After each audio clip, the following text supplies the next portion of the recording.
Hey guys, it's Mohan. This is day 7 of my depression recovery vlog. Today I just want to talk about how I realized I was practicing depression and why it wouldn't go away even if I took meds that were suited to me. And a lot of people I know with mental illnesses tend to think that depression is just, the chemical imbalance in your brain. And it is that, of course, but because of the chemical imbalance, and because we didn't know about it before we, got diagnosed or whatever, and started getting treatment for it, we started doing the habits that became ingrained into who we are. So even after you treat the chemical imbalance in your brain with, medication and stuff, you'll still feel like you're depressed because you haven't treated all the behaviors that have become habitual to you. So, a lot of people, like my mom included, we tend to ask why and wonder why, a pill is not curing us or whatever, and we tend to just rely on the pill, on the medication to cure our illness, and it's not gonna do it. I also did that, only relied on the medication to treat me. I felt like once I had the medication I'd be normal, but unfortunately that's not the case, and that's why we need therapy or just self-therapy if you realize it, because sometimes therapy, well, I guess it does work, but sometimes you can't find someone who connects with you or whatever, which is a thing in my case right now. But anyway, so I just want to talk to you guys about how to become aware that a lot of the habits you've call your depression are actually behaviors that have become a part of you and that you're doing that are habits, and they're really not something that are part of the mental illness. Well, they were, but why aren't they going away if, you're taking medication or whatever? And it's not that medication doesn't work, because some medications do work, hopefully, and you find the right one or whatever. But it's just once you keep on doing a habit, say negative thinking or lack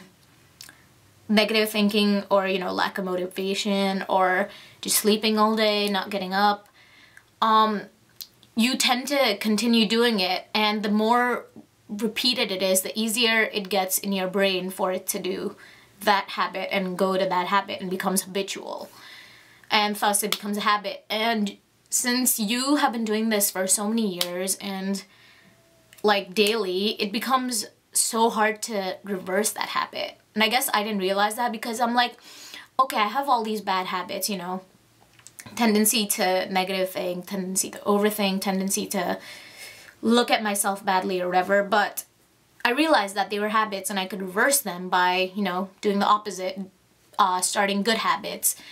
But then I wondered why the good habits weren't staying, and why it still took more effort to have the good habits even when I kept on doing them for 30 days or whatever. And the realization that I came upon is this, that it's gonna take a while for you to get as comfortable with your good habits as you were with your bad habits, because obviously you've been doing the negative habits, or the behaviors that you align with your depression for so long that you become accustomed to them, and your brain doesn't even really have to think or make that long signal connection to make connections, so it just easily does it.